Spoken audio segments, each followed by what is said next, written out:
psychedelics sort of make people aware of realms that are less material, that the real sort of, the really rewarding experiences are not necessarily what Wall Street or Madison Avenue or Hollywood wants to deliver to you. I mean, those experiences, and they're synthetic experiences just as much as a drug experience is a synthetic experience, but they're usually tied with some consumerist, agenda. And I mean, this is part of the sort of the inconsistent attitude of society. I mean, meaning, I don't know, the corporate hegemony or whatever, I mean, they want people to be addicted to things. They want people to consume things, and not necessarily to drugs, but drugs will do. I mean, they want people to drink and smoke and all these things, and they want people to be addicted to their cars and computers and TV and all that. So, a lot of what it's about is kind of keeping people entertained and focused on these sort of corporately massaged, corporately created versions of reality.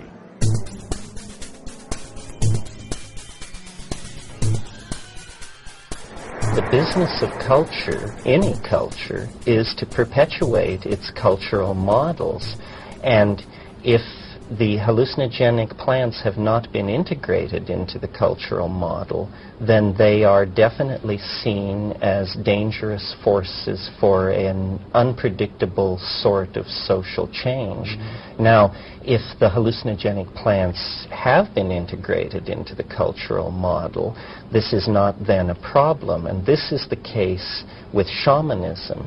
Shamanism is the culturally sanctified institution of inner exploration via psychoactive plants.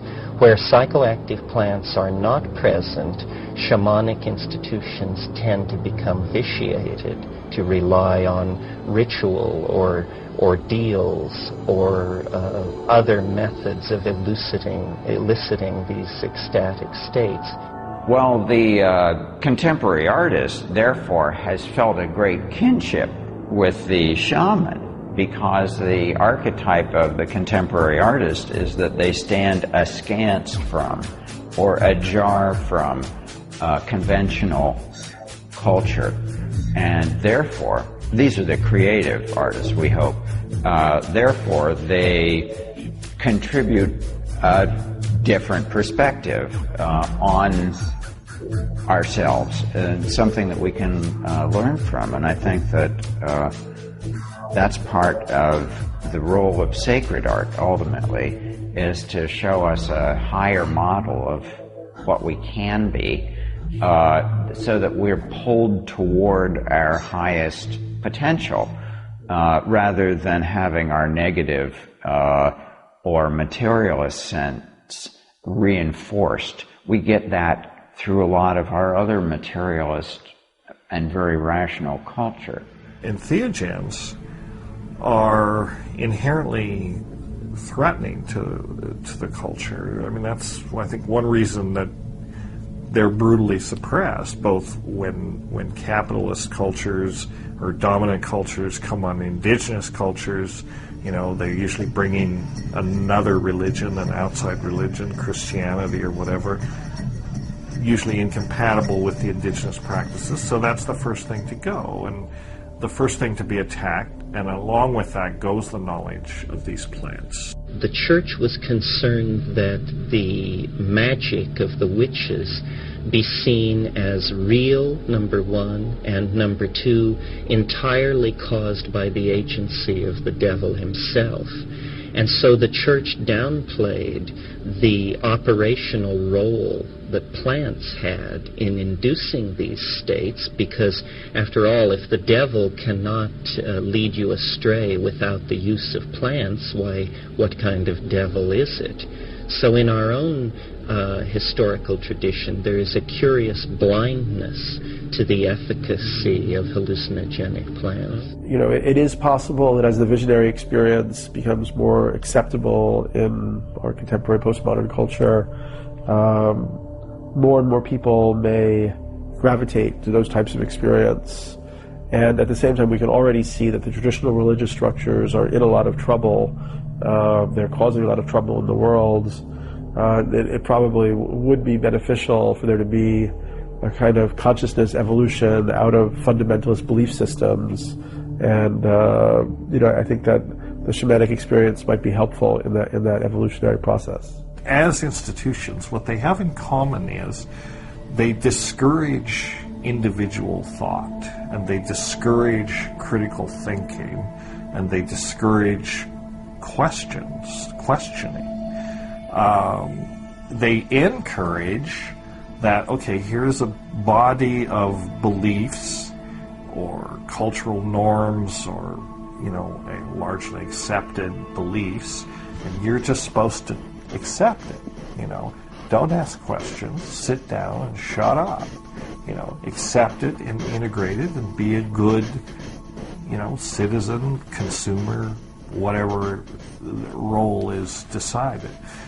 Entheogens are inherently threatening because they enable people, or sometimes they compel people to reject that, you know, and say, well, maybe there's more to life than, you know, working in a cubicle for some faceless corporation so I can, you know, not have health insurance and die sick and, you know, without a pension and, you know, and just spend my time with that. Maybe it encourages people to, you know, look for different purposes in life than that.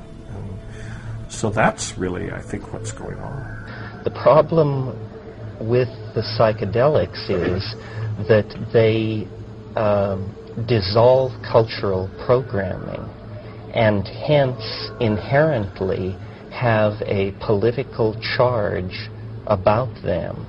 And actually that's the weakness, you know, of what I'm sort of beginning to call the death culture, you know.